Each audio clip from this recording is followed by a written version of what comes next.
Hi, if you're using DaVinci Resolve to edit your videos and you want to export your timestamps to use them on YouTube, to use them as chapter markers, like for example on this video here, you see on the timeline we got some chapters here, then you have to add your timestamps in the video description like this. But as far as I know, there's no native way in DaVinci Resolve to export the timestamps in a way that is usable for YouTube. So I created a small PowerShell module that you can use to convert your EDL file from DaVinci Resolve to usable timestamp data that you can paste in your video description. I'll quickly show you how that works in case you already have your EDL file, and then afterwards I'll show you how to create the timestamps in DaVinci and so on. So first of all, you need PowerShell.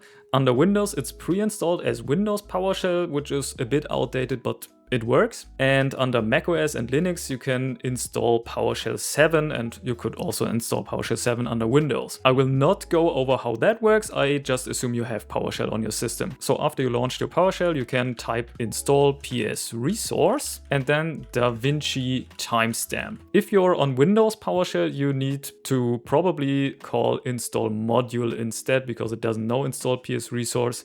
But anyway, you probably have to accept some stuff there, untrusted repository, stuff like that with Y for yes. And then you can call the new commandlet on your system get EDL timestamp. If you don't specify any further parameters, then it will look into the current directory and in the temp directory, but you can also define the path to some file, for example, home, Andy, and then timeline demo.edl. That should work just like that.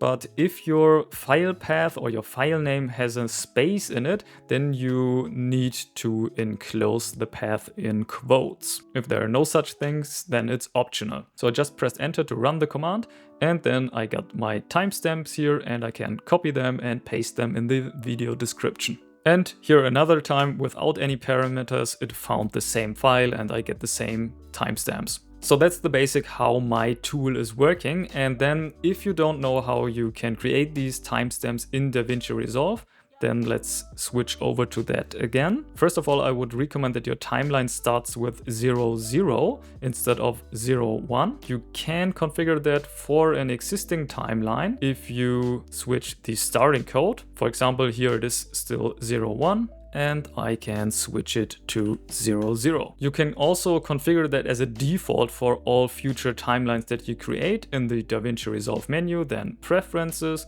User, Editing, and then the Start Timecode. Just change it to all zeros here. And then don't forget to click on Save. Now to create the chapters, you can just click on this symbol here or press M on your keyboard, at least that's the default keybind. And then double click the marker and give a different descriptive name. For example, intro and something like that. After you created all your timestamps, you can right-click your timeline in the media pool and then select Timelines, Export, Timeline Markers to EDL, and then save the file wherever you wish. For example, I'm saving it in my home directory, and then I can switch back again to PowerShell. And since I'm already in my home directory, I could just type time and hit tab, and it already auto-completed to my correct file name. But I could also press tab again to autocomplete to the next file. But in this case, I want timeline1.edl.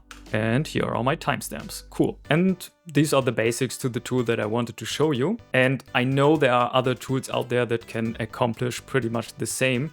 For example, there are websites where you can upload your EDL file, but I didn't want to depend on an online service to do stuff like this. And there are also programs that you can install on your systems, but at least the ones that I saw, there was no source code available, so I couldn't really check out what the tool was doing. And with this PowerShell thing here, you can totally look up the source code. It's available on GitHub. It's just plain text, so you can edit it as you like and check that nothing malicious is in there or something. Anyway, I hope you found this interesting or helpful. If yes, please leave a like. And I'm usually not creating videos about video editing, so if you're into that, don't subscribe. This channel is more about like IT stuff, IT security, PowerShell, stuff like that. But if you're into that, subscribe. Thanks for watching. Bye!